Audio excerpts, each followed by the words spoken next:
Hello बच्चों, कैसे हैं आप लोग। मैं अनिल कुमार आप लोग को फिर से स्वागत करता हूं। तो बेसिक मैथमेटिक्स का अगला लेक्चर आ गया है। तो इस लेक्चर में लेक्चर नंबर 4 है, ध्यान दीजिएगा।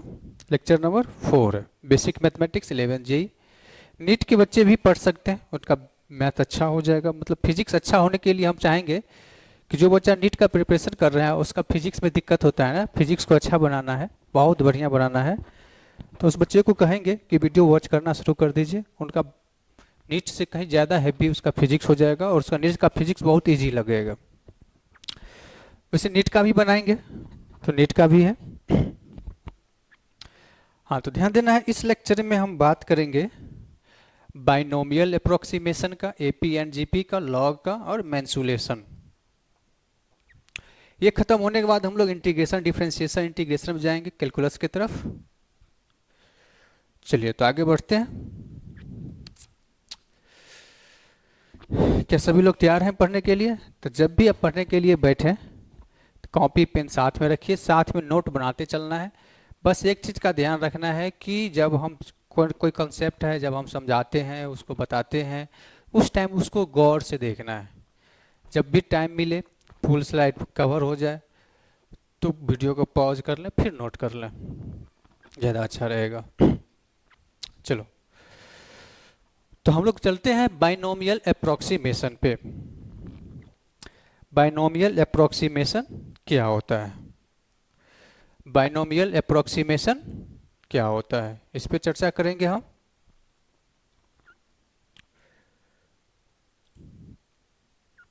तो अब ध्यान देना है बाइनोमियल अप्रोक्सीमेशन में। बाइनोमियल अप्रोक्सीमेशन क्या कहता है कि जैसे मान लो 1 + x है और पावर n है। ध्यान दीजिएगा, 1 + x है और पावर n है। यहाँ 1 रहे ना, a + x भी लिख सकते हैं, कोई दिक्कत नहीं है। 1 + x का पावर क्या रहे? n रहे।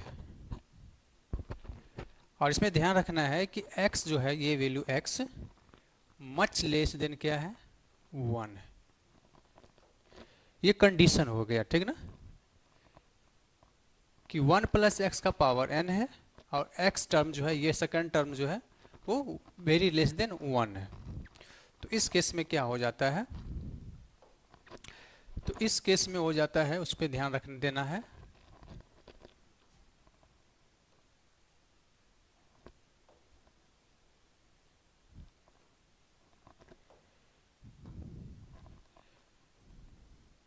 वन प्लस जो यहाँ n है ना, इसके पीछे आ जाता है x के, nx। बस ये हो गया। क्या समझे? यहाँ जो साइन होगा ना, प्रॉपर वो साइन यूज करेंगे, ध्यान रखिएगा। यहाँ पर जो साइन होता है उस साइन को हम प्रॉपर यूज करेंगे, उस साइन को हम लोग क्या करेंगे? प्रॉपर यूज करेंगे। अब लोग सर यहाँ 1 लिखे हैं तो 1 तो एक परफेक्ट नंबर हो गया, क्या हमेशा 1 ही होना चाहिए क्या? तो ऐसा कोई ज़रूरी नहीं है, ठीक ना। ऐसे भी ध्यान रखना है कि a + x का पावर n है तो a + nx हो जाता है, ठीक ना, a + nx। बस इसमें कंडीशन क्या होना चाहिए कि x जो है ना वेरी मच लेस देन होना चाहिए, ठीक ना। तो जब कुछ क्वेश्चन करेंगे तो समझ में आ जाएगा, जब हम लोग क्वेश्चन करेंगे तो समझ में आ जाएगा। तो जैसे ये टर्म हो गया एक। अगला देखिए, ऐसे भी हो सकता है कि 1 + x का पावर -n हो, ठीक ना। 1 + x का पावर क्या हो? -n। तो इसको हम लोग क्या लिख सकते हैं? 1 प्लस साइन जो है ना n, वो साइन प्रॉपर साइन के साथ आता है, तो यहाँ ध्यान रखना है 1 - nx हो जाएगा, ठीक है। ऐसा भी हो सकता है कि 1 - x का पावर n है, तो इसका क्या लिख देंगे? 1 - nx।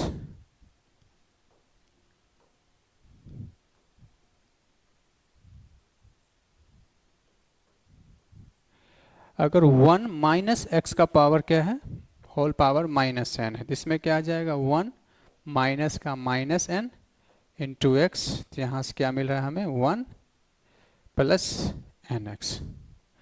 बस यही समझना होता है, फिर हमें क्या करना होता है इसे अच्छा से।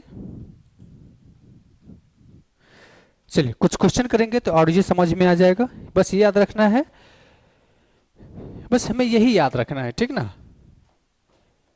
याद कहते याद हो ही जाएगा ये। बाकी इसका साइन जो है ना प्रॉपर यूज करेंगे। साइन को क्या करेंगे, साइन इसका प्रॉपर जो होगा वो यूज करेंगे। साइन इसका जो होगा वो प्रॉपर साइन इसका यूज करेंगे, ठीक ना। चलो तो क्वेश्चन देख लेते हैं। जैसे हमारे पास पहला क्वेश्चन है 101 का पावर 1/2 है।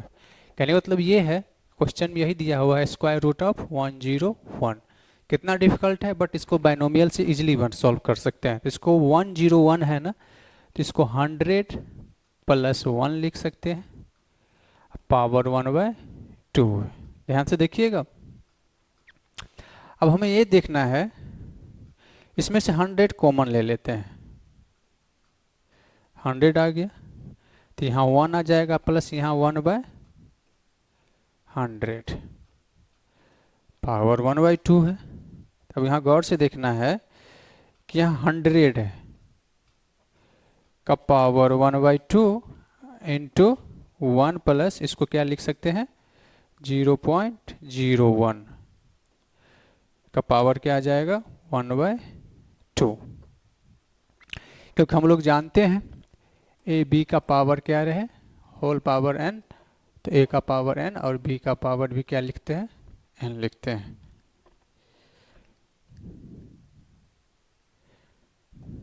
ठीक है, तो यहाँ पर ध्यान देना है 100 का स्क्वायर रूट हो जाएगा, यहाँ तो हम लोग सिंपली बोल देंगे ये 10 हो गया। अब यहाँ क्या कर लेंगे बाइनोमियल यूज कर लेंगे। बाइनोमियल क्या था 1 प्लस एक्स का पावर n, तो 1 प्लस एन एक्स। बस कंडीशन क्या था कि x का weight much than less than 1 रहे।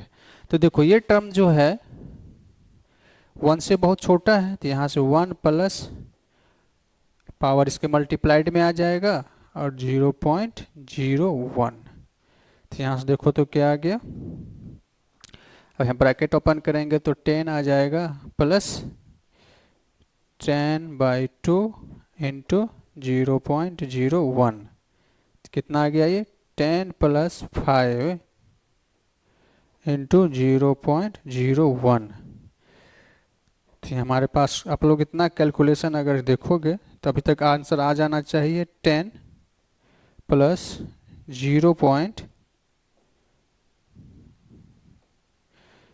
प्लस मल्टीप्लाइड हो जाएगा तो 0.05। तो फाइनल आंसर क्या आ गया, फाइनल आंसर आ गया 10.05। 10.05। देखो बाइनोमियल एक्सप्रोक्सीमेशन का यूज करके हम लोग क्या कर लिए, इजली आंसर आ गया। क्या हो गया, इजली आंसर आ गया, इजली आंसर आ गया।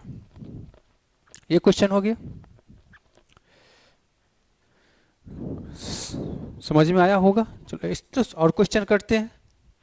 इस 36 का पावर क्या है, तो सॉरी 36 बोल रहे हैं 63 का पावर 1/2 है। तो देखो 1/2 मतलब रूट है, तो 63 से आगे पीछे वाले देखो कौन कौन नंबर है जिसका परफेक्ट स्क्वायर रूट हो जाता है, तो 64 हो जाता है। तो 63 को हम क्या लिख देंगे 64 माइनस 1 का पावर 1/2, 1/2। ओके, इसको जब हम लोग कैलकुलेशन करेंगे तो ज्ञान से देखना है 64 को हम लोग एलसीएम ले लेंगे, सॉरी एलसीएम नहीं कॉमन ले लेंगे, तो यहाँ पर 1 आ जाएगा माइनस 1/64 का पावर 1/2। तो यहाँ से देखो तो 64 का पावर आ गया 1/2 इंटू 1 माइनस 1/64 का पावर 1/2। तो तो यहाँ से देखो तो इसका तो स्क्वायर रूट 8 आ जाएगा, यहाँ जाएगा 1 माइनस 1/64 का पावर 1/2। अब देखो ये जो है 1 से बहुत छोटा है, तो सिंपली हम लोग इसको क्या कर देंगे 1, यहाँ माइनस है प्रॉपर साइन के साथ इसको रख देंगे 1/2 को, 64 आ गया। अब हम लोग क्या करेंगे, हमारा जो सिंप्लीफिकेशन करने का जो वे है वो ही अपना लेंगे। तो देखो यहाँ पर क्या आ रहा है, ब्रैकेट ओपन कर देंगे तो 8 माइनस 8 इंटू 1/2 इंटू 1/64। तो यहाँ से देखो कट जाएगा 8 से, तो 8 माइनस 1/16 आ जाएगा, देख लो गौर से। हाँ, तो 8 माइनस इसको अगर हम लोग सिंप्लीफिकेशन करेंगे तो 0.0, और से देखो एक 0 पॉइंट दिए तो 10 हो गया, एक पॉइंट दिए तो 16, तो कितना आ जाएगा 96 हो जाएगा।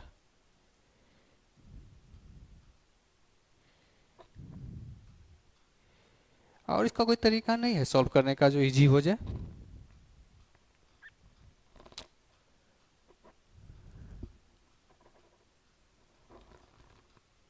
सॉल्व तो होगा ही। तो देखो 1 है, पॉइंट दिए 10 हो गया, 10 हो गया तो फिर भी नहीं कटेगा, 16 छक 96, 16 दूनी 32, 16 पंचे 80, ये आ गया। अब इसको हम लोग सब्सट्रैक्शन करेंगे तो कितना आ जाएगा 8 माइनस 2, 4 है तो 4 जीरो यहाँ रख देते हैं, सब्सट्रैक्शन के लिए इजी हो जाएगा। तो देखो क्या आ गया 5 7 3 9 पॉइंट, यहाँ कितना आ जाएगा 7, ये आंसर आ गया 7.9375। इसको हम लोग सिंपली 7.94 भी लिख सकते हैं। चलो अगला क्वेश्चन देखते हैं। नेक्स्ट क्वेश्चन है क्यूबिक वाला, गौर से देखना, हम आप लोग को हर एक स्टेप फॉलो करवा रहे हैं, इसलिए फॉलो करवा रहे हैं कि किसी भी बच्चे, जो बच्चे स्मार्ट हैं वो तो समझ रहे हैं, जिसको लगता होगा कि मुझे समझ में नहीं आ रहा है उनके लिए भी सोच के हम पढ़ा रहे हैं, कोशिश कर रहा हूँ, ठीक ना। चलो अब यहाँ पर देखो 26 यहाँ 1/3 है, मतलब क्यूबिक रूट है, क्यूबिक रूट है। तो हमें ये देखना है कि 26 के आगे या पीछे कौन सा नंबर है जिसका परफेक्टली क्यूबिक रूट हो जाए, जिसका घनमूल हो जाए, क्यूबिक रूट हो जाए। तो देखो 26 से पहले 25 है, तो 25 का स्क्वायर रूट तो 5 होता है, लेकिन क्यूबिक रूट होता नहीं है। 26 का आगे वाला देखते हैं 27 है, 27 का 3 का क्यूब 27 होता है, तो यहाँ इजी हो जाएगा।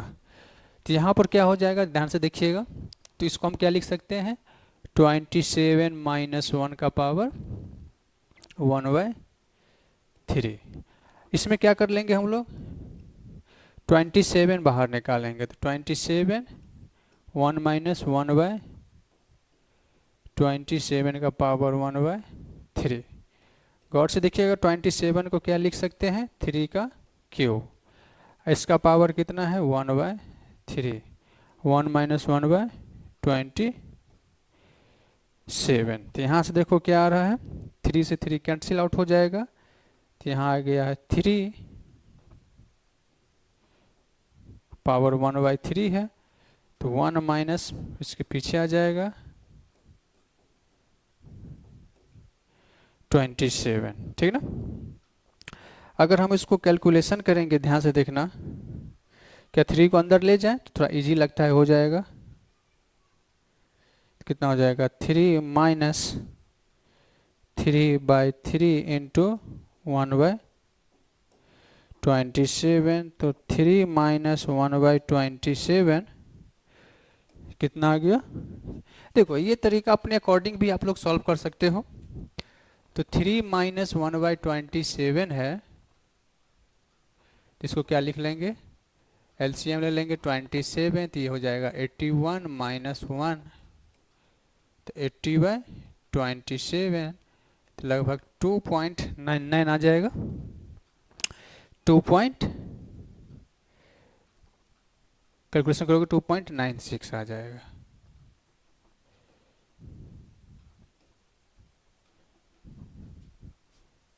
टू पॉइंट 96 आ जाएगा। तो उम्मीद करते हैं बाइनोमियल एक्सप्रेशन आप लोग को समझ में आ गया होगा। बाइनोमियल अप्रोक्सीमेशन आप लोग को समझ में आया होगा, है ना। तो हमारा आज का टारगेट जो था क्या है, बाइनोमियल अप्रोक्सीमेशन। ये तो हो गया। अब एपीजीपी की बात करेंगे। एपीजीपी की बात करेंगे, ठीक। तो हमारे पास ये रहा एपीजीपी। एपी मतलब arithmetic progression.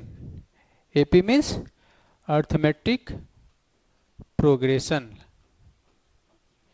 AP means arithmetic progression. AP means arithmetic progression. AP. AP में याद रखना है कि एक सीरीज होता है। उस सीरीज को हम कैसे पहचानेंगे कि अर्थमेटिक है या एपी है या जीपी है ना। तो कहता है कि अगर कोई सीरीज, जैसे मान लो ए है, ए प्लस डी है, ए प्लस 2D है, ए प्लस 3D है, इसी तरह से चलता रहे, ठीक ना। तो यहाँ पर एन टर्म आ जाएगा। क्या आ जाएगा, तो देखो गौर से ध्यान देना है। ये फर्स्ट टर्म है, क्या है, फर्स्ट टर्म है ए। सेकेंड टर्म क्या है, ए प्लस डी।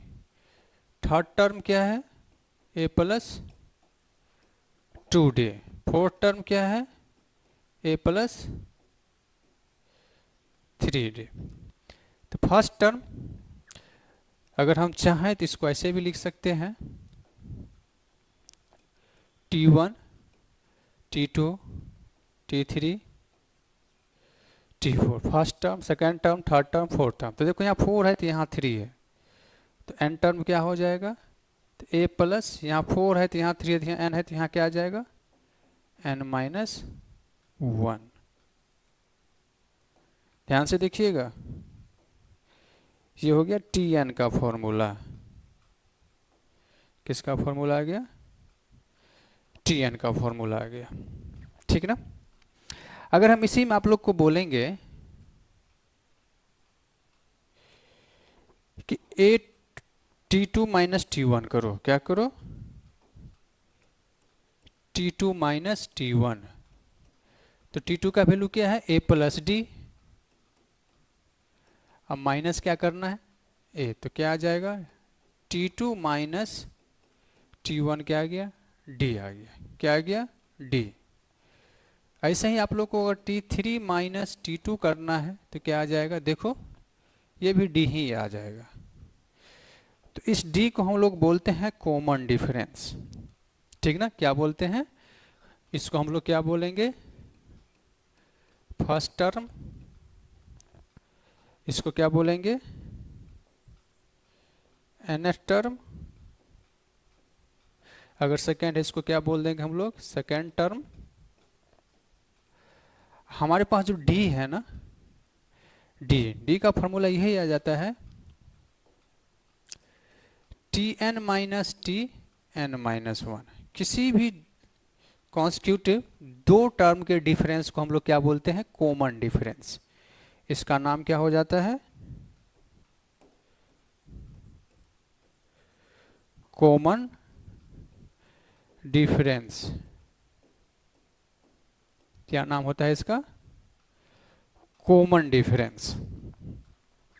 ये चीज समझ में आया होगा, कॉमन डिफरेंस।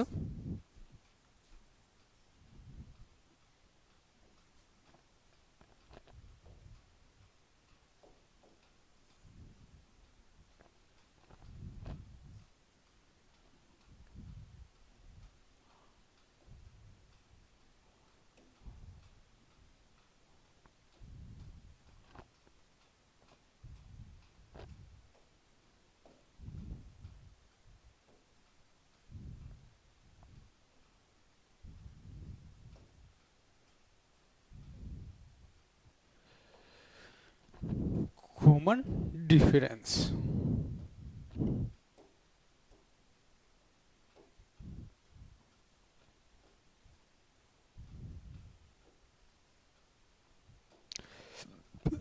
जैसे कोई सीरीज है, समझ में आया होगा, a plus d plus a plus d comma a plus 2d comma a plus 3d इस टर्म के रहे, तो फर्स्ट टर्म क्या हो जाएगा, ए हो जाएगा, सेकेंड टर्म क्या हो जाएगा, तो ए प्लस डी, ऐसे एन टर्म क्या हो जाता है, तो a plus n minus one into d, और डी जो होता है कॉमन डिफरेंस होता है, मतलब इस टर्म और इस टर्म के बीच का डिफरेंस कितना होगा, तो डी, इस टर्म और इस टर्म के बीच का डिफरेंस क्या होगा, डी होगा। टू कॉन्स्टिट्यूटिव टर्म के बीच के डिफरेंस को हम लोग क्या बोलते हैं, कॉमन डिफरेंस बोलते हैं। अब हमें क्या करना है कि सभी का सम चाहिए, क्या चाहिए, सभी का सम चाहिए, ठीक ना। तो यहाँ से एसएन होता है सम ऑफ एन टर्म, इसको हम क्या बोलते हैं, सम ऑफ एन टर्म। तो सभी टर्म का अगर हमें सम चाहिए तो इसके लिए आपको एक फॉर्मूला याद रखना है। फॉर्मूला क्या कहता है, s n equal to n by two first term plus last term, first term plus last term. S n equal to क्या होता है, n by two first term plus last term, first term plus last term. तो यहाँ से देखो, तो S n equal to n by two, first term कितना है ए और एन टर्म कितना है, तो a plus n minus one into D. तो यहाँ से गौर से देखना, तो एस एन इक्वल टू आ गया n by two into two a plus n minus one into d, ये हो गया सम ऑफ एन टर्म। जब हमें फर्स्ट टर्म और लास्ट टर्म पता रहे तो ये यूज कर लेंगे, अगर नहीं पता रहे तो ये यूज कर लेंगे, ठीक है। तो दोनों से हम लोग क्वेश्चन सॉल्व कर सकते हैं, दोनों से क्वेश्चन क्या हो जाएगा, सॉल्व हो जाएगा। तो इसमें बस यही बेसिक बातें इसमें आपको याद रखना है, इसमें यही बेसिक बातें याद रखना है, ठीक है। चलो अगर हम इसी में बात करें कुछ क्वेश्चन का, तो देखो find the sum of given arithmetic progression 4, 8, 12 वैसे से 64 तक है, ठीक ना। तो सबका सम बताना है, तो इसमें बताना है कि फर्स्ट टर्म कितना आ गया, फर्स्ट टर्म क्या आ गया, t1 इक्वल टू क्या बोलोगे 4, tn इक्वल टू क्या आ गया 64। कॉमन डिफरेंस कितना है, तो d का वैल्यू क्या करना है, दो लगातार को मतलब सेकेंड टर्म माइनस फर्स्ट कर देना है, तो 8 माइनस 4 कितना आ गया 4, या 12 माइनस 8 करके भी कॉमन डिफरेंस फाइंड कर सकते हैं। तो हमें सम चाहिए, सम चाहने के लिए हमें क्या चाहिए, लास्ट टर्म पता है, फर्स्ट टर्म पता है, लेकिन कितना टर्म है ये नहीं पता है ना। तो हम लोग क्या जानते हैं, tn equal to a plus n minus one into d, ये कितना है 64 है, ये है कितना है 4 plus n minus one into d का वैल्यू भी क्या है 4 है। क्लियर है, तो अगर यहाँ तक क्लियर है तो 4 से क्या कर देते हैं, डिवाइड कर देते हैं। कैलकुलेशन अपने अकॉर्डिंग कर सकते हो, 4 से अगर हम डिवाइड करें कितना आ जाएगा 16 equal to 1 plus n minus one आ जाएगा, ठीक है ना। तो एन का वैल्यू कितना आ गया 16, एन का वैल्यू आ गया 16। जब एन का वैल्यू आ गया 16 तो हमें सम ही तो चाहिए, हमें सम ही तो चाहिए, तब तो डिफिकल्ट नहीं रहा। चलो बेटा यहाँ तक क्लियर है। हमें क्या चाहिए, फाइंड द सम, सबका हमें सम चाहिए जब प्लस चाहिए। अब बोलोगे सर यहाँ डायरेक्ट कैसे, तो ये एन और ये जीरो हो गया इस तरह से, ठीक है। तो अगर हमें सम चाहिए, क्या चाहिए सम, तो एस इक्वल टू निकालना है, तो क्या लिख देंगे एस एन इक्वल टू, तो n by two into first term, इसको ऐसे भी लिखा जाता है कोई दिक्कत नहीं है, ठीक ना, first term plus last term ऐसे भी लिख सकते हैं, या टी के टर्म में भी लिख सकते हैं, ए के टर्म में लिख सकते हैं, कुछ नहीं, हमें इसका मीनिंग समझ में आना चाहिए, हमें इसका मीनिंग समझ में आना चाहिए। क्लियर है, हमें इसका मीनिंग समझ में आना चाहिए। तो एन का वैल्यू कितना आ गया 16, तो 16 बाई टू, फर्स्ट टर्म कितना है 4, लास्ट टर्म कितना है 64, तो कितना आ गया ये 8। तो यहाँ से क्या मिल गया हमें 8 इंटू 68 ऐड हो जाएगा तो 8 8 64, 8 छक 48, 6 54, ये आ गया 544, 544 आंसर 3। उम्मीद करते हैं समझ में आता होगा। ठीक है, कैलकुलेशन है, कैलकुलेशन आप लोग को बेसिक होना आना ही चाहिए फिजिक्स को समझने के लिए। चलो अगर ये आ गया तो फिर हम आगे देखते हैं। फ्यू डायरेक्ट रिजल्ट है, इस रिजल्ट को थोड़ा याद रखना है। जैसे 1 + 2 सम ऑफ एन नेचुरल नंबर है ना, 1 + 2 + 3 अगर इस तरह दिया हुआ है तो इसका डायरेक्ट याद रखना है n/2 into n into n + 1/2। जैसे 1 स्क्वायर 2 स्क्वायर 3 स्क्वायर इस तरह का दिया हुआ है तो इसका फॉर्मूला याद रखना है n/6 n + 1 इंटू 2n + 1, 1 का क्यूब + 2 का क्यूब + 3 का क्यूब है प्लस n का क्यूब है तो इसका भी याद रखना है n/2 इंटू n + 1 का होल स्क्वायर। मतलब इस वाले का स्क्वायर कर देंगे तो ये आ जाता है। ठीक ना, तो एक याद है तो ये भी याद हो जाएगा, बस इसको थोड़ा ध्यान से याद कर लीजिएगा क्योंकि डायरेक्ट रिजल्ट है। ये सब आप लोग मैथ में प्रूफ भी करोगे जब मैथ पढ़ोगे तो, लेकिन फिजिक्स में इस सब का बस यूज आ जाता है कभी कभार। चलो तब हम थोड़ा जीपी की बात कर लेते हैं, ज्योमेट्रिक प्रोग्रेशन। जीपी में क्या होता है, एपी में क्या था कि कॉमन डिफरेंस सेम था, कॉमन डिफरेंस सेम था। जीपी में क्या होता है, कॉमन रेशियो सेम होता है। क्या होता है सेम, कॉमन रेशियो। इसमें क्या सेम होता है, कॉमन रेशियो। जैसे यहाँ पर ध्यान देना है, जैसे फर्स्ट टर्म ए है, सेकेंड टर्म क्या है ए आर, थर्ड टर्म क्या है A R square, fourth term क्या होगा ए आर क्यूब। इसी तरह से अगर हम लोग देखें तो एन टर्म क्या हो जाएगा ए आर के पावर n-1। कहने का मतलब ये है कि अगर हम लोग फर्स्ट टर्म की बात करेंगे, क्या बोलेंगे, ए क्या हो गया यहाँ पे फर्स्ट टर्म, ठीक ना, ए एन क्या आ गया ए आर के पावर n-1। इसको हम लोग ऐसे भी समझ सकते हैं, इसको थोड़ा अगर हम डिटेल में कर दें तो, जैसे फर्स्ट टर्म है a1 क्या आ गया ए, सेकेंड टर्म इसको क्या बोलेंगे सेकेंड टर्म, a2 को क्या बोल देंगे ए आर। इसी तरह से हम लोग चलेंगे तो ए एन क्या आ जाएगा ए, देखो 2 है तो यहाँ पावर 1 है ना, अगर यहाँ पर a3 लिखते, क्या लिखते a3, थर्ड टर्म लिखते हैं तो क्या आ जाता है ए आर स्क्वायर। अगर हम ए एन लिखेंगे तो क्या आ जाएगा ए आर का पावर एन का पावर ए आर का पावर n-1। इसको हम लोग क्या बोलेंगे nth टर्म या लास्ट टर्म, nth टर्म। जब ये लास्ट होगा तो लास्ट टर्म कहलाएगा। जहाँ पे आर क्या है, तो आर क्या है बताना, A N divide A n-1, ठीक ना। इसको हम लोग क्या बोलते हैं कॉमन रेशियो, कॉमन रेशियो बोलते हैं। इसे हम लोग क्या बोलते हैं कॉमन रेशियो। इसको हम लोग क्या बोलते हैं कॉमन रेशियो, ठीक ना। तो फर्स्ट टर्म एन टर्म, तो फर्स्ट टर्म कभी टी से कोई सर यूज कर देते हैं, कोई ए से करते हैं, तो हमें समझना है कि फर्स्ट टर्म लास्ट टर्म क्या है। तो हमें सम चाहिए, क्या चाहिए सम, सम ऑफ एन टर्म। तो सम सीधा देख लेते हैं। तो सम लिखने के लिए हमारे पास फॉर्मूला होता है एस एन, ठीक ना, क्या होता है एस एन।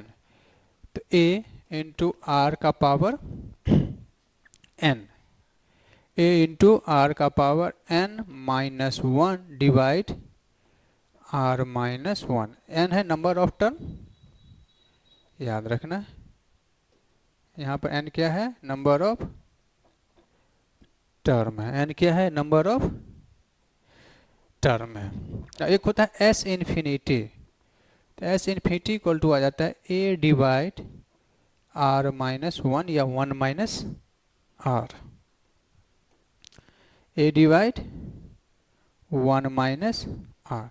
अब इसमें क्या है, क्या क्या यूज कब कब होगा इस पे ध्यान देना है। कब कब कैसे कैसे यूज होगा,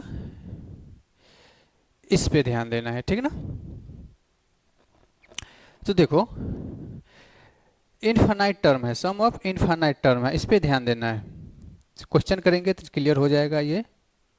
और ये आपको फिजिक्स में सबसे ज़्यादा यूज होने वाला है, ये फिजिक्स में जो है ये फॉर्मूला बहुत ज़्यादा यूज होने वाला है। इसका क्या मतलब है, ध्यान से देखना है कि जब कॉमन रेशियो जो आर का वैल्यू होता है ना, कॉमन रेशियो अगर क्या हो, कॉमन रेशियो एक से छोटा होता है, कॉमन रेशियो क्या होता है, एक से छोटा। कॉमन रेशियो क्या हो जाए, जब वन से छोटा हो जाए तो सम ऑफ इनफिनाइट टर्म ये ए डिवाइड वन माइनस आर आ जाता है। इसको हम लोग ऐसे भी लिख सकते थे, ध्यान से देखिएगा। अब देखो दोनों तरफ अगर हम माइनस कॉमन ले लेंगे तो इसको ऐसे भी लिख सकते हैं, a into one minus a का पावर आर का power n divide one minus r. क्या फर्क पड़ा, दोनों सेम ही आ गया, दोनों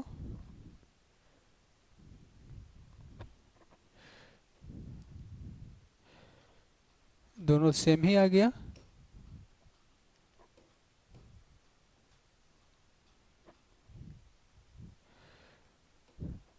तो ऐसे याद रखो या ऐसे याद रखो। अब इसी में देखो ये फॉर्मूला कैसे आ जाता है, इस पे ध्यान देना है। जब r का वैल्यू क्या है, वन से छोटा है और इसका पावर इनफाइनाइट हो गया, r का वैल्यू क्या है, वन से छोटा है और इसका पावर क्या हो गया, इनफाइनाइट। तो जैसे मान लो 0.2 का पावर अगर हम इनफाइनाइट डाल देंगे तो ये कितना हो जाएगा, जीरो ही आ जाता है। इसलिए ये जीरो हो गया तो ये टर्म हट के ये आ जाता है, ठीक ना। तो इस तरह से ये आता है। और आप लोग जब वो सीक्वेंस एंड सीरीज मैथ में पढ़ोगे ना, अर्थ अलजेब्रा में, तो वहाँ आप लोग इसको बहुत डिटेल पढ़ोगे।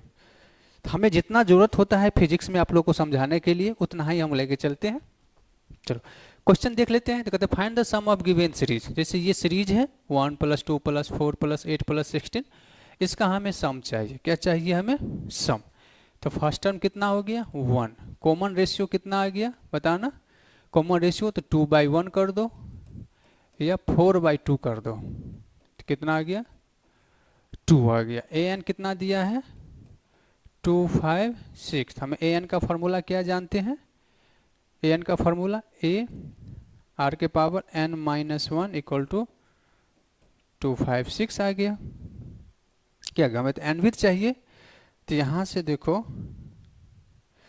तो हमारे पास क्या आ गया, ए का वैल्यू 1 है, आर का पावर क्या है, यहाँ n दे देते हैं और डिवाइड में r लिख देते हैं, चलेगा क्या, = 2 5 6। आर भी तो हमें 2 दिया गया है, हमें यहाँ क्यों नहीं r का पावर n लिख ले, तो यहाँ से आ गया 2 5 6 × r। तो r के पावर n का वैल्यू कितना आ गया, 2 5 6 × 2। यहाँ थोड़ा स्मार्ट तरीका लगे हैं, यहाँ 12 हो गया, 5 दूनी 10 1 11, 512 आ गया ना, तो 2 4 1 512। ये आंसर नहीं है, ध्यान रखिएगा, ये आंसर नहीं है, ये आंसर नहीं है। इसका स्क्वायर रूट भी कर सकते थे, लेकिन हमें क्या चाहिए, सम चाहिए। तो ए आ गया, आर आ गया, एन टर्म एन का वैल्यू आ गया। तो एन का वैल्यू तो यहाँ नहीं फाइंड कर पाए हैं, फिर भी अगर एन का वैल्यू फाइंड करोगे तो ऐसे लिख सकते हैं, आर का पावर एन = 512 है, तो 2 का पावर 9 आ जाता है। तो यहाँ से देखो एन का वैल्यू कितना आ गया, 9।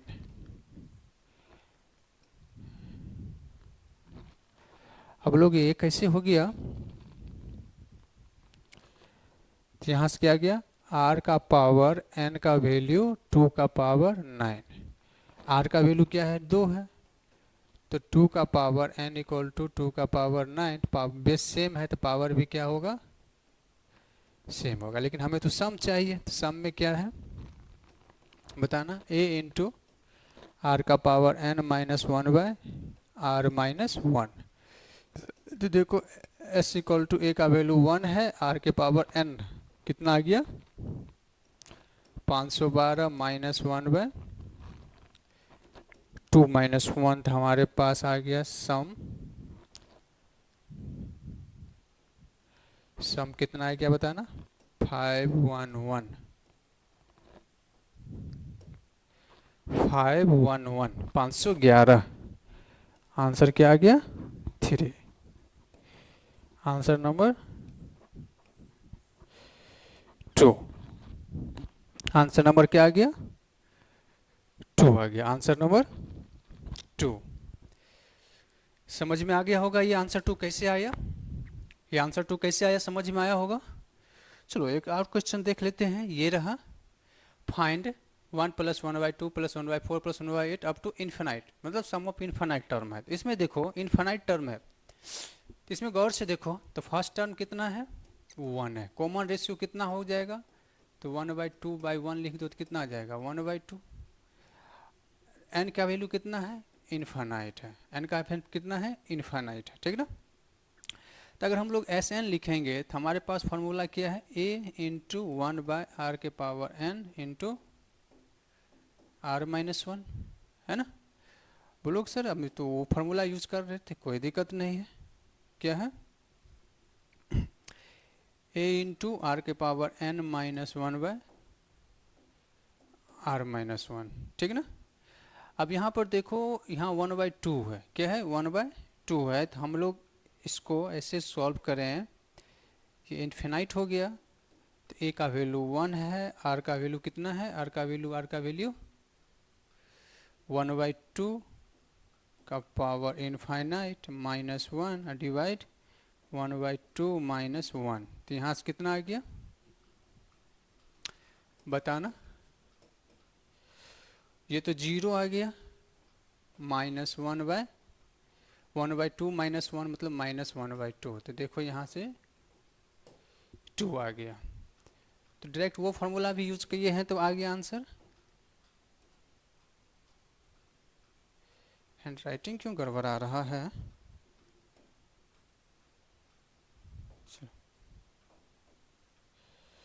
तो यहाँ से देखो s इन्फिनिटी इक्वल टू क्या आ जाएगा, देखो 1/2 का पावर इन्फानाइट है, तो 0 पॉइंट मतलब देखना कि एक से ज़्यादा वाले का पावर होता है इन्फानाइट तो इन्फानाइट हो जाता है, और एक से कम वाले का, एक से कम नंबर का अगर पावर इन्फानाइट है तो वो 0 हो जाता है। जैसे मान लो 0.2 का स्क्वायर करोगे तो 0.04 आ जाता है, तो देखो 0.2 से भी छोटा आ जाता है, इसी तरह से वो छोटा हो जाता है। तो यहाँ पर क्या आ गया 1/2 का पावर इन्फिनिटी है तो 0 माइनस कितना आ गया 1 डिवाइड 1/2 -1, तो कितना आ गया -1 और -1/2, माइनस माइनस प्लस तो 2 आ गया। बोलोगे सर आप वो फार्मूला यूज किए हैं, इन्फिनिटी वाला यूज फार्मूला थी, एस इन्फिनिटी का जो फार्मूला था क्या था a डिवाइड 1 -r, ये भी यूज कर लेते हैं। तो a कितना है फर्स्ट टर्म 1 है, 1 -1/2, तो 1 कितना हो जाएगा 1 -1/2, 1/2 हो जाएगा, तो कितना आ गया 2। तो ऐसे लॉन्ग चलो या शॉर्ट चलो, हम तो यही बोलेंगे कि जब ये पता हो तो हमें यही यूज कर लेना है, ठीक ना। तो इसका आंसर क्या आ गया 3 आ गया, आंसर क्या आ गया 3, इसका आंसर क्या आ गया 3, समझ रहे हो ना क्या बोल रहा हूं मैं। हाँ तो इस तरह से क्वेश्चन को सॉल्व करना है, इस तरह से क्वेश्चन को सॉल्व करना है। अब एक रूल देखते हैं नेक्स्ट, अब नेक्स्ट ये देखते हैं componendo and dividendo rule. Componendo and dividendo rule ये क्या कहता है, ये यही कहता है कि अगर P/Q इक्वल टू है A/B का, तो कंपोनेंडो एंड डिविडेंडो कहता है क्या कि दोनों का सम ऊपर कर दो, दोनों का सब्ट्रैक्शन नीचे कर दो, लेफ्ट हैंड साइड और राइट हैंड साइड सेम होता है, क्या होता है सेम होता है, यही इसी को हम लोग कंपोनेंडो एंड डिविडेंडो बोलते हैं, कंपोनेंडो एंड डिविडेंडो बोलते हैं, ठीक ना, कंपोनेंडो एंड डिविडेंडो बोलते हैं। तो इस हमारे पास एक एग्जांपल है कि x + y x - y equal to क्या है 10/11, तो x/y क्या होगा, तो कोई दिक्कत नहीं, ऊपर में देखो x + y है, प्लस कर दो x - y, डिवाइड में क्या कर देंगे x प्लस वाई है माइनस में x माइनस वाई, तो क्या आ गया यहाँ पे, ये 11/10 था, सामने सामने गलत कैसे हो जाता है, 11/10 है, तो यहाँ पर देखो 11 प्लस 10 हो जाएगा और डिवाइड में 11 माइनस 10 हो जाएगा, तो ये हमारे पास कितना आ गया 21/1। यहाँ पर देखो y से y कैंसिल आउट, यहाँ x से x कैंसिल आउट हो गया, तो ऊपर में कितना आ गया 2x/2y इक्वल टू 11 प्लस 10 21, तो x/y कितना आ गया 21, ये इसका आंसर आ गया, ये इसका आंसर आ गया। ठीक है, चलो तो यहाँ तक तो पहुँच गया है। अब हम थोड़ा लॉग का चर्चा कर लेते हैं। लॉग, तो देखो हमारा टारगेट क्या था, binomial approximation AP and GP. अब लॉग और मेंसुरेशन, ये क्लास सबसे छोटा क्लास है। तो लॉगरिथमिक फंक्शन की बात करते हैं। ठीक है, इसमें आपको समझना है, जो हम बोल रहे हैं उस पर ध्यान देना है, उसको समझना है कि लॉगरिथमिक फंक्शन को कैसे समझा जाता है, लॉगरिथमिक फंक्शन को कैसे समझा जाता है, लॉगरिथमिक फंक्शन को कैसे समझा जाता है। ठीक ना, लॉगरिथमिक फंक्शन को कैसे समझा जाता है।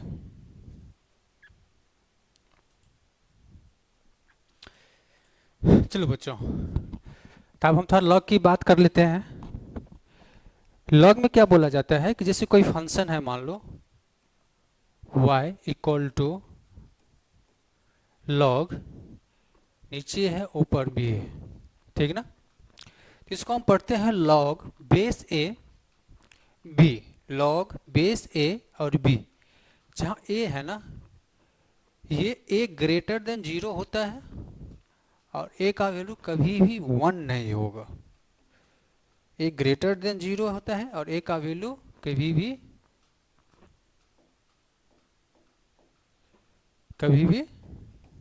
1 नहीं होगा। मतलब एक से ज़्यादा भी होना चाहिए, मतलब 0 से ज़्यादा होना चाहिए और 1 नहीं होना चाहिए। इसको बोला जाता है बेस। इसको क्या बोला जाता है, बेस। और जैसे b है तो b का वैल्यू ग्रेटर देन 0 होना चाहिए, b कभी भी नेगेटिव नहीं हो जाता है, इसको बोला जाता है लॉग। इसको कैसे पढ़ेंगे, तो कोई फंक्शन है y equal to log base a b, log base a और b। ठीक है, इसको अगर बदला जाता है ना, तो ऐसे बदला जाता है, एंटी लॉग इसको बोलते हैं, या एक्सपोनेंशियल में बदला जाता है।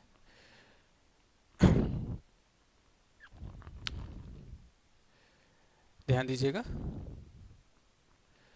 इसको बदलने का तरीका, जो बेस है वो बेस ही रहेगा, जो बेस है वो बेस ही रहेगा।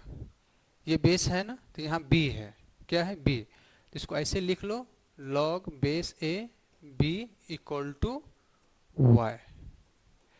तो यहाँ b है ना, तो b इक्वल टू लिखा जाता है, ये a है तो ये बेस, तो बेस ही रहेगा, यहाँ पावर में चला जाता है। ये कन्वर्जन थोड़ा केमिस्ट्री में यूज होगा, फिजिक्स में भी कभी कभार यूज होगा। क्या समझे यहाँ पे,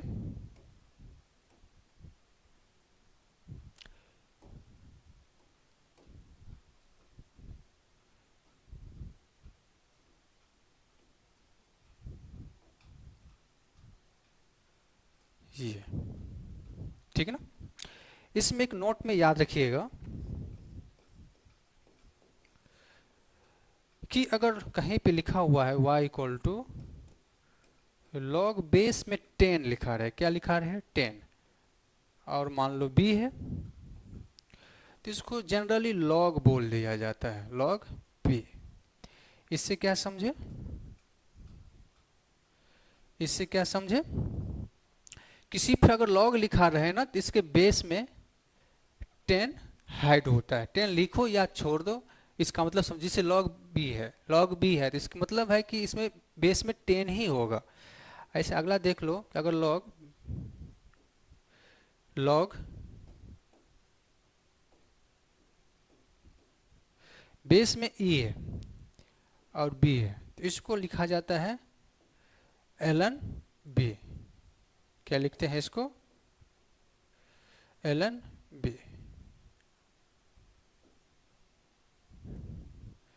इसको बोला जाता है नेचुरल लॉग। क्या बोला जाता है? Natural log. ठीक है। अब इस दोनों में रिलेशन क्या होता है, तो याद रखिएगा कि ln को लॉग में बदलने का केमिस्ट्री में बहुत ज़्यादा यूज होता है। तो लिखना है ln b equal to 2.303 log b। यहाँ क्या समझे, इसका बेस e है और इसका बेस 10 है, ये बात समझना है, ये याद रखना है।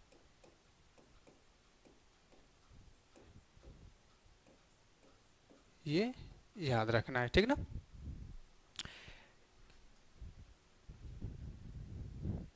इसको बोलते हैं नेचुरल लॉग।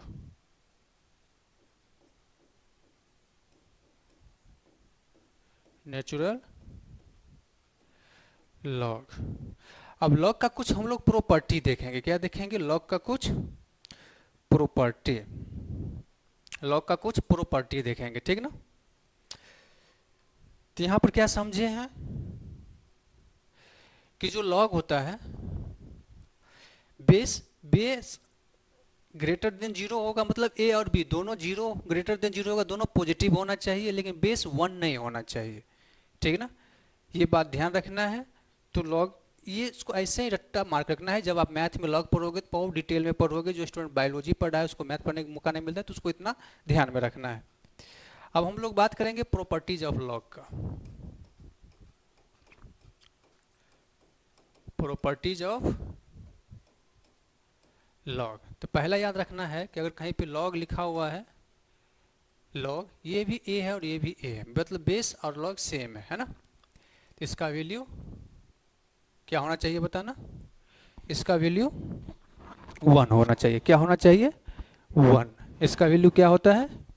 1 होता है। याद रखना, इसमें जो a है ना, ये a के बारे में जानते हैं, 1 नहीं होना चाहिए, तो ध्यान रखना है। दूसरा प्रॉपर्टी है, अगर लॉग बेस a है ऊपर 1 है, लॉग बेस a 1 है, लॉग बेस 1a है, तो इसको क्या लिख देंगे? इसका वैल्यू 0 होता है। इसका वैल्यू क्या होता है? 0। इसका वैल्यू 0, इसका वैल्यू 1। दो प्रॉपर्टी हो गया। तीसरा हम ध्यान रखना कि लॉग a है, b का पावर n है, पूरे का पावर नहीं समझना है, सिर्फ b का पावर समझना है।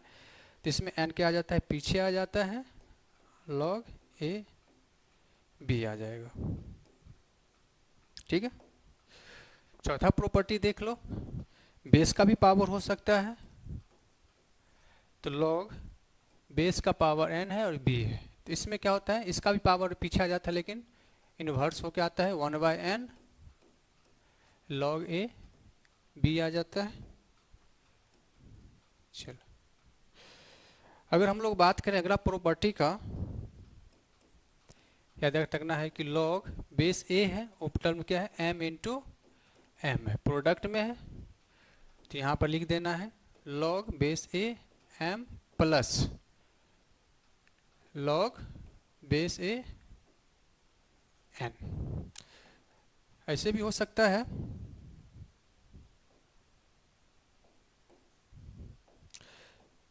कि यहाँ डिवाइड में भी हो, लॉग बेस a m/n, तो इसका क्या लिखेंगे? Log base a m minus log base a n। अब क्या होता है कि हमें कभी कभी क्वेश्चन ऐसे दिया रहता है ना कि हमें बेस को भी चेंज करना पड़ता है, बेस को भी चेंज करना पड़ता है। तो जब हम बेस को चेंज करेंगे तो कैसे चेंज होता है, इस पे ध्यान देना है। बेस को चेंज करना है तो कैसे होता है, ठीक ना। कैसे चेंज होता है तो इस पे ध्यान देना है। ये आखिरी प्रॉपर्टी है जो आप लोग को रट लेना है। जैसे लॉग है ए बी, लॉग बेस ए और बी है, तो क्या कर लेंगे, ऊपर लॉग बी लिख देंगे, नीचे लॉग ए लिख देंगे। दोनों में कोई अपना मर्जी से कोई भी कॉमन बेस ले लेंगे। लॉग बी लॉग ए, जो नीचे है उसको नीचे रख देंगे, लेकिन उसमें कोई अपना मर्जी से क्या करेंगे, कोई भी अपना बेस ले लेंगे। तो ये प्रॉपर्टी हो गया। ये तो ये प्रॉपर्टी आप लोग को याद रखना है। इसके हेल्प से क्या करना है, क्वेश्चन सॉल्व करना है। इसके हेल्प से क्या करना है, क्वेश्चन सॉल्व करना है। इसके हेल्प से क्या करना है, क्वेश्चन को सॉल्व करना है। इसके हेल्प से क्वेश्चन सॉल्व करना है। ठीक है, तो आगे बढ़े। तो अब हम कुछ क्वेश्चन देखते हैं। जैसे मान लो यहाँ पर पहला क्वेश्चन है कि 2 log base 2x equal to 3 है, तो x क्या होगा, है ना। क्या है क्वेश्चन, 2 log बेस 2x का वैल्यू 3 है। क्लियर है। तो यहाँ हम लोग क्या लिख देंगे, log बेस 2 और x है, यहाँ से देखो 2 डिवाइड में आ जाएगा तो 3/2, तो x इक्वल टू क्या आ जाएगा, ये 2 है 2 बेस में आ जाएगा, पावर 3/2 आ जाएगा। समझे, तो इसका मतलब हो गया 2√2। सेकंड क्वेश्चन है log बेस 2 16 का वैल्यू क्या होगा, है ना। देखो इसको हम ऐसे लिख सकते हैं, log बेस 2 16 है तो 2 का पावर कितना हो जाएगा, 4। ठीक है ना। तो यहाँ देखो 4 यहाँ आ गया और log बेस 2 और 2 आ गया। तो जब क्या होता है, जब ये सेम होता है ये और ये, तो इसका वैल्यू क्या हम पढ़े हैं, पहला प्रॉपर्टी पढ़े हैं, 1 होता है। क्या होता है, 1। देख रहे हो पहला प्रॉपर्टी। हाँ,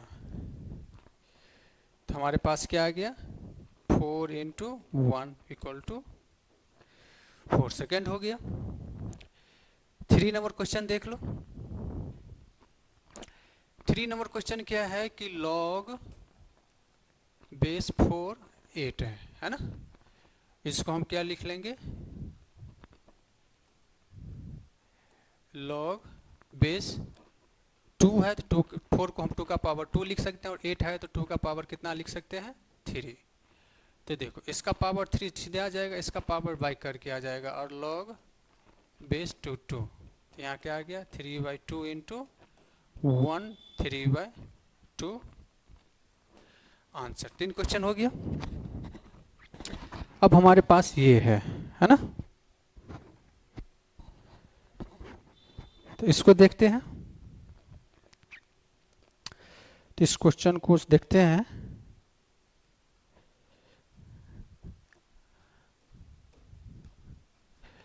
इसको हटा देते हैं। क्वेश्चन नंबर 3 तो हो गया। 4, क्वेश्चन नंबर 4 क्या है, log बेस 7 81 इंटू 49। इसको कैसे लिख लेंगे, log base 7 81 plus log base 7 और 49 है। तो यहाँ पर क्या लिख लेंगे, log बेस 7 है, यहाँ 9 का स्क्वायर हो जाएगा, प्लस log बेस 7 यहाँ 7 का स्क्वायर हो जाएगा। तो यहाँ से देखो 2 log 7 9 प्लस 2 बाहर आ जाएगा, तो log बेस 7 7, तो इसका वैल्यू तो 1 आ गया। इसका वैल्यू क्या आ गया, 1।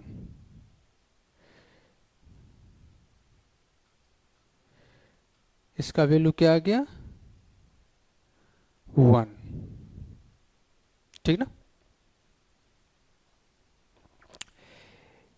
इसको और सिंप्लीफिकेशन नहीं कर सकते थे?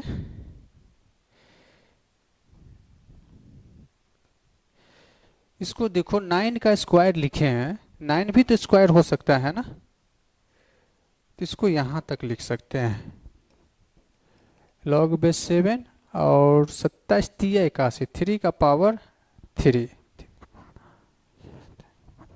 मतलब 3 का पावर 4 हो जाएगा।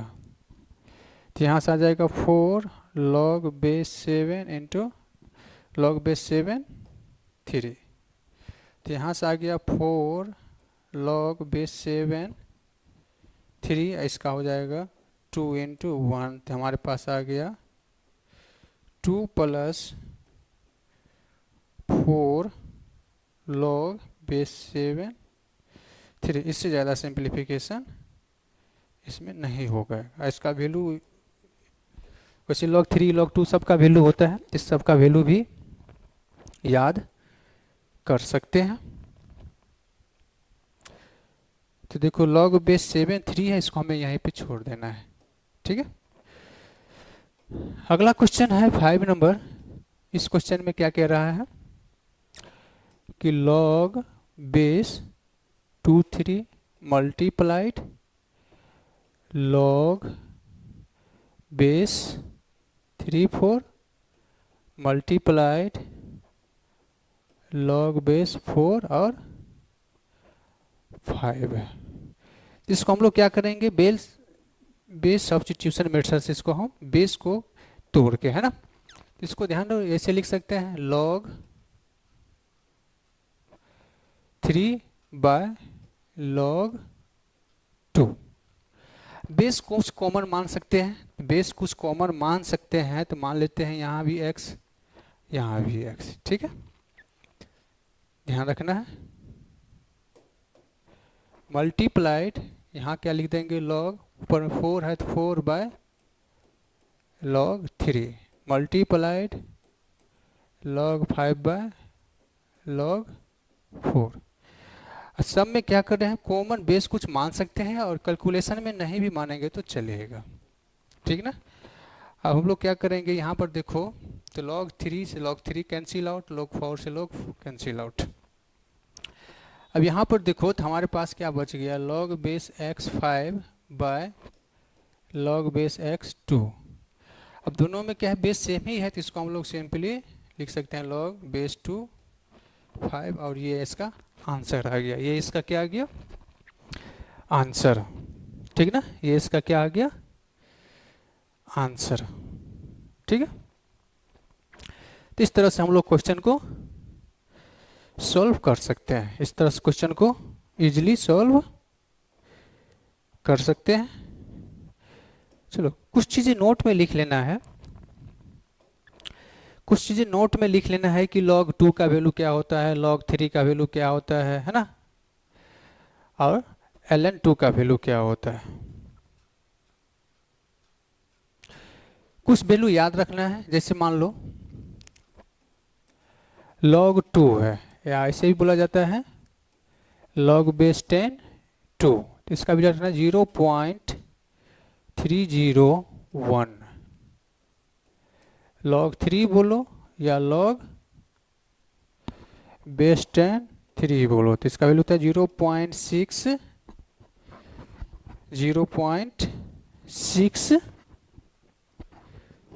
0.477। ये सब वैल्यू याद रखना होता है, 0.477 ये आ गया। ऐसे ln 2 का वैल्यू याद रखना है, ln 2 या log बेस e 2, तो 0.69 ये होता है। ये वैल्यू क्या करना है, याद रखना है, क्योंकि कहीं कहीं ग्राफ बनाते हैं ना, तो इसका यूज हो जाएगा। क्लियर है।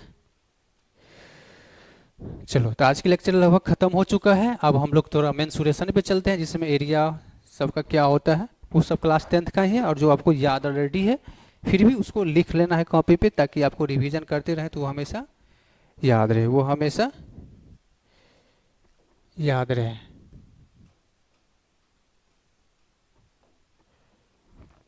ln 2 बोलो या log बेस ई 2 बोलो, ठीक ना। चलो, तो उम्मीद करते हैं आपको लॉग में ये सब बातें समझ में आ गया होगा कि y equal to log base a b होता है, जिसमें a को बेस बोलते हैं, इस ग्रेटर देन 0 होता है और a का वैल्यू 1 नहीं, बेस 1 नहीं होना चाहिए, पॉजिटिव 1 छोड़ के कुछ भी हो सकता है, b ग्रेटर देन 0 होना चाहिए।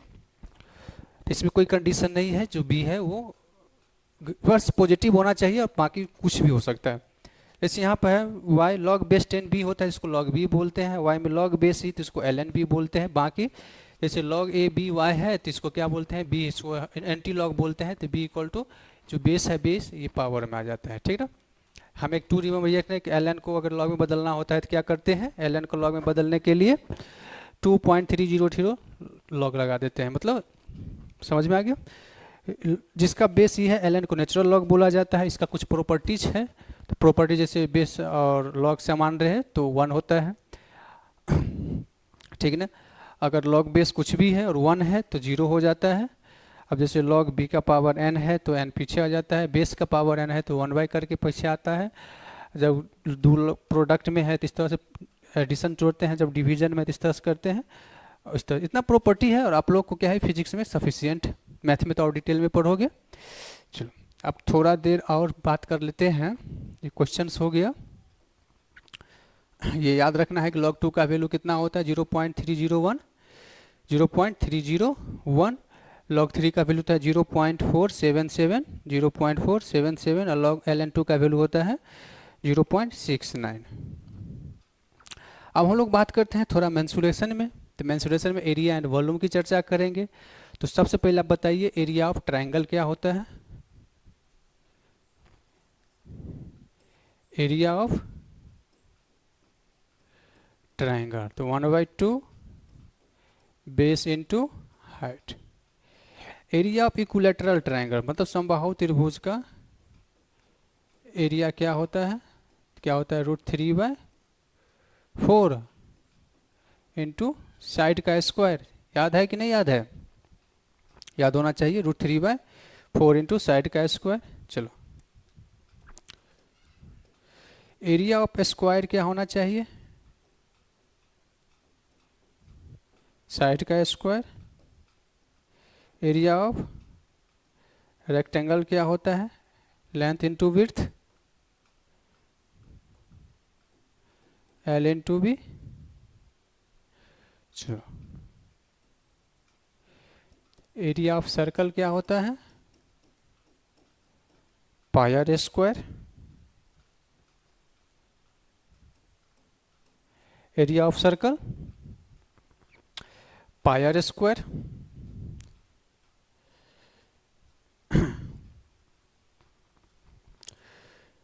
एरिया ऑफ ट्रेपीजम क्या होता है, एरिया ऑफ पैरेललोग्राम क्या होता है, जैसे मान लो ये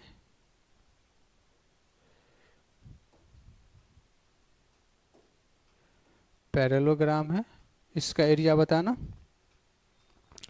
अगर इसका हाइट क्या है h और ये b है तो इसका एरिया क्या होता है b इंटू एच। चलो, ट्रेपीजम का एरिया क्या होगा,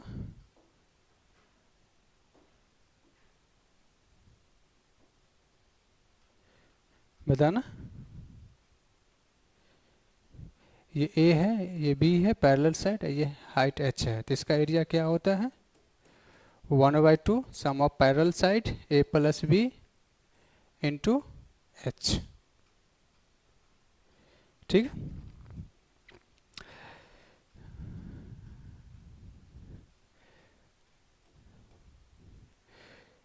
ये ध्यान रखना, ये सब याद रखना है।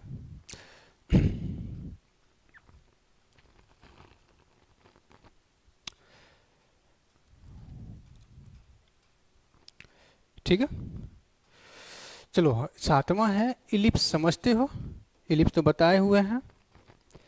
जैसे कोई इलिप्स है,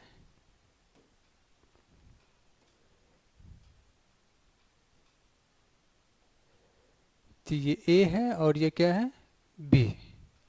इसका एरिया बताना है तो क्या लिखेंगे, जैसे सर्कल है तो क्या होता है सर्कल का एरिया, सर्कल का एरिया होता है पाई आर स्क्वायर। तो इसको क्या हो जाता है, इसका एरिया पाई सेमी मेजर और सेमी माइनर का प्रोडक्ट हो जाता है, तो पाई ए भी याद रखना है, ठीक ना। चलो, तो ये सब कॉपी में नोट कर लेना है। ऐसे ही मान लो एरिया ऑफ स्फीयर चाहिए, एरिया ऑफ स्फीयर। स्फीयर का एरिया याद है, क्लास 10 पढ़े होंगे, 4 पाई r²। एरिया ऑफ सिलेंडर चाहिए, सिलेंडर का क्या होता है, तो देखो दो ऊपर में सिलेंडर है ना,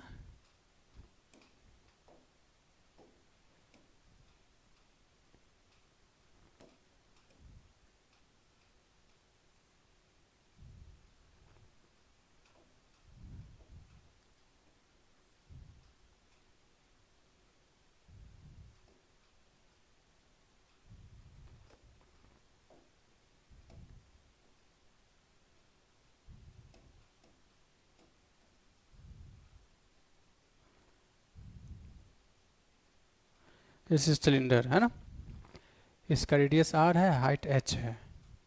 तो देखो ये सर्कुलर पार्ट का एरिया क्या हो जाता है, पाई r², तो 2 टाइम्स प्लस 2 पाई r l, ये याद रखना है।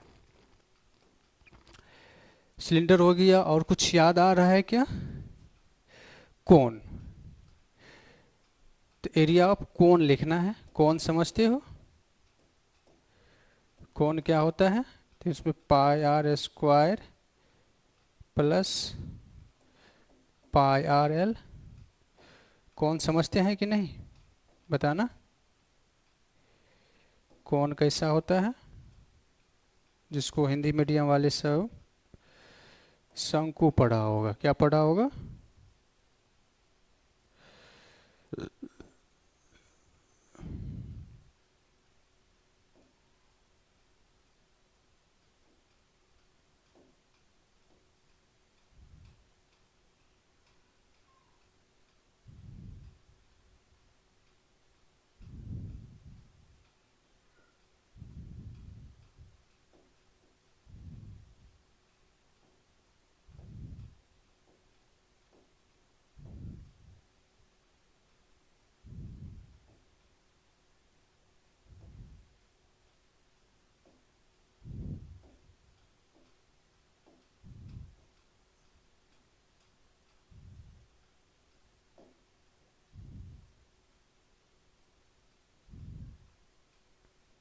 इसको कौन बोलते हैं, इसका आइडिया क्या होता है, सर्कुलर पार्ट का पाई r² और ये कर्व पार्ट का पाई r l। क्लास ने तो अच्छा से याद किए होंगे। चलो, सरफेस एरिया ऑफ क्यूब कितना होता है, a² तो 1 फेस का, कितना फेस होता है इसका 6, तो 6 हो जाएगा। एरिया ऑफ क्यूबाइड कितना होगा, क्यूबाइड मतलब घनाभ, कितना होता है 2 into AB plus BC LBH में लिखते हैं, LB plus BH plus HL, ये होता है क्या। अब हम थोड़ा वॉल्यूम की चर्चा कर लेते हैं, किसकी चर्चा कर लेते हैं, वॉल्यूम का। तो अब हम वॉल्यूम की थोड़ा चर्चा कर लेते हैं। वॉल्यूम, क्लास खत्म ही होने वाला है।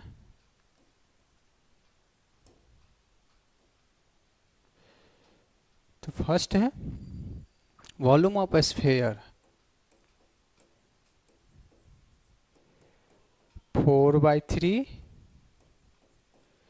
पाई r³। Volume of cylinder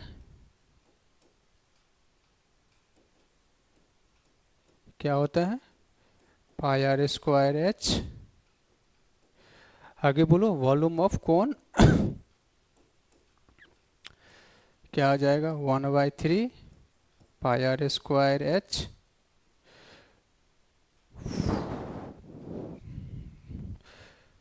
volume of cube,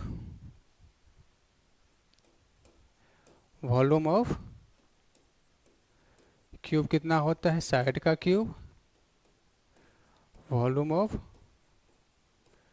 cuboid क्या लिखोगे बताना, L into b into h, LVH।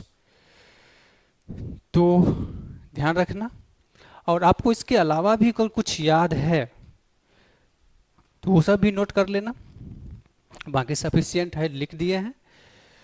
तो आज के लेक्चर में यहाँ इस क्लास को यहीं पे एंड करते हैं, और नेक्स्ट लेक्चर हम आप लोग को डिफरेंशिएशन लेके आएंगे, नेक्स्ट लेक्चर डिफरेंशिएशन लेके आएंगे, ठीक है, नेक्स्ट लेक्चर डिफरेंशिएशन लेके आएंगे। तो होमवर्क फिलहाल आप लोग को क्या दें, होमवर्क के लिए हम अभी यही बोलेंगे कि अभी शुरुआत स्टार्ट किए हैं, तो अभी सिर्फ नोट कंप्लीट करते जाइए,